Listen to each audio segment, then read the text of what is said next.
Hey guys, this is Tina Willis. I am the running lawyer, and what I try to do is share posts that just relate to running or exercise, often about motivation and how to fit it into your life.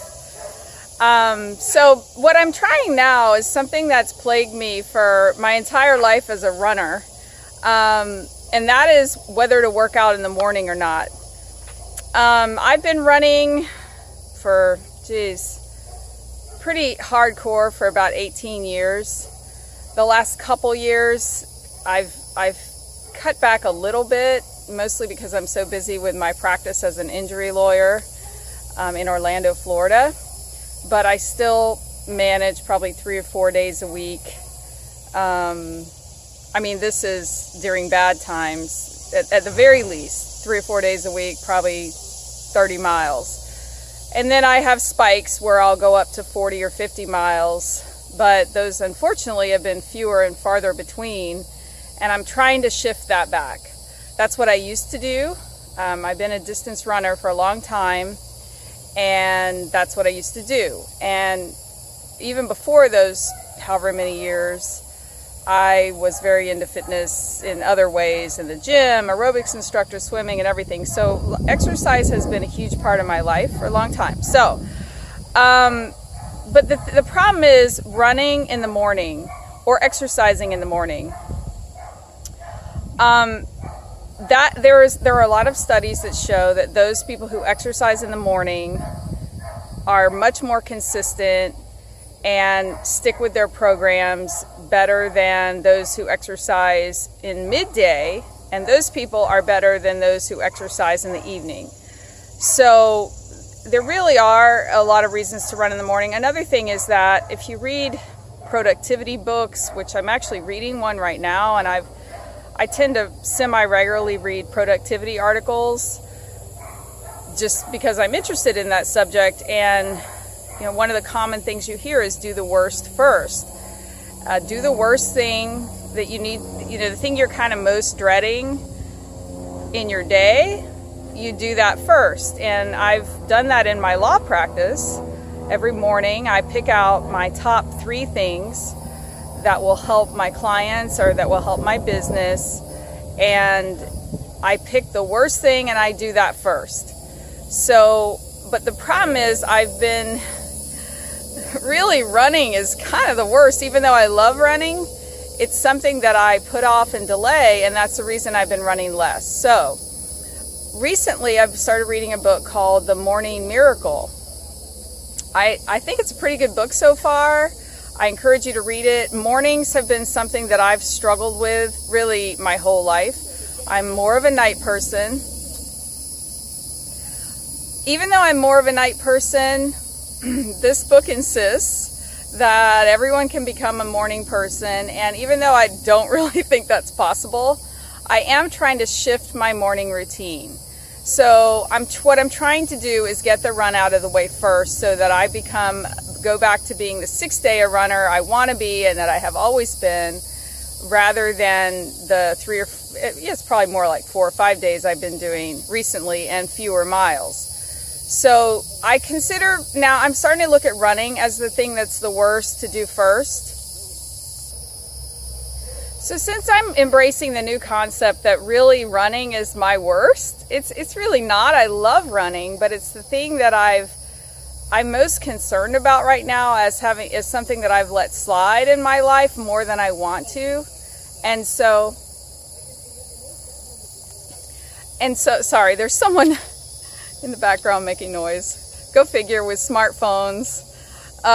Anyway, running is the worst for me. I'm now defining that as the thing that I most need to do in the day. So what I'm doing now is I'm getting up in the morning. I also watched another YouTuber who's a runner, and her suggestion, which helped me yesterday, was just when you start out, just to run, just to get in the habit, just run or exercise for a short time, like for running a couple miles, or if you're exercising some other kind of exercise, 20, 30 minutes, and you can do more later in the day.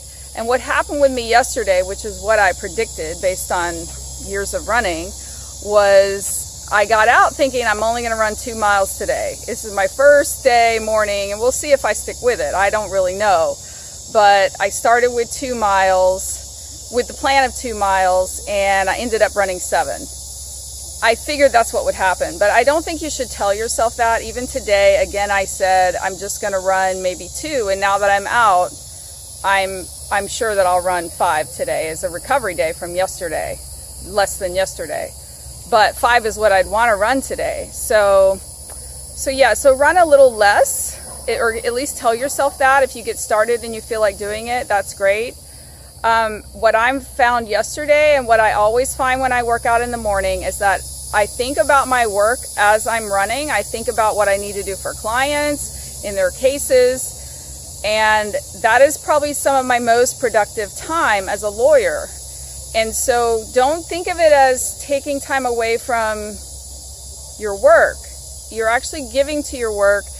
I am, when I'm physically fit, I think better, my memory is better. There's a lot of studies that show all of these things. So you see it as part of your work. That's really what I'm trying to do, and I'm trying to get away from the running midday or evening. We'll see if I stick with it, but I do think you should try to run in the morning, exercise in the morning. Another thing that I'm doing, again from the suggestion from another YouTuber, is to get up in the morning, and I don't immediately run. I'm going to start getting dressed. I just read that this morning in the book, getting dressed in my running clothes. But I do take the time to drink, for me, tea, which is my caffeine, and for other people, coffee. This girl said she does drink her coffee, or she drinks a hydrating water with caffeine in it that you can get from Whole Foods. I'm not really so crazy about that idea. I like to drink tea. So I'm drinking my tea, but I'm not eating breakfast. She said some mornings she will have like a banana or a granola bar. I've always been big on eating breakfast first thing, but I am shifting that, at least as an experiment. The last two days, I haven't felt like eating, but I think if you wanted to eat something, and like she said, some days I may not feel like eating, some days I might eat something small. I think it needs to be something small if you're going to start running. So if you do feel like that, either a piece of bread with some peanut butter, or a banana if you're not as hungry, or nothing if you ate, like I did, a fairly large snack late at night last night. So just whatever you're feeling like for your body in terms of food. If you're hungry, you should eat something, because your run will suck. Another thing that I have read and I have been experiencing is that I don't feel as strong when I'm running in the morning, but I still think it's worth it to get it out of the way. So, or, another idea is if you're building up, like if you were building toward a race or you wanted to work out even more, you can, like I said, do a little bit in the evening, maybe do some weights in the evening is something I'm wanting and to add back into my routine. So we'll see. I've got a lot of things going on with my practice and my personal life. We're planning like a dinner party this weekend. We've got stuff to do in the evenings. I mean, we're all so busy. But if we don't carve out this time for ourselves, our life is going to pass by and we won't be physically fit, which I say on a regular basis. If you don't have fitness, what do you have? What do you have in your life if your own body is breaking down or isn't as healthy? Take care. Bye-bye.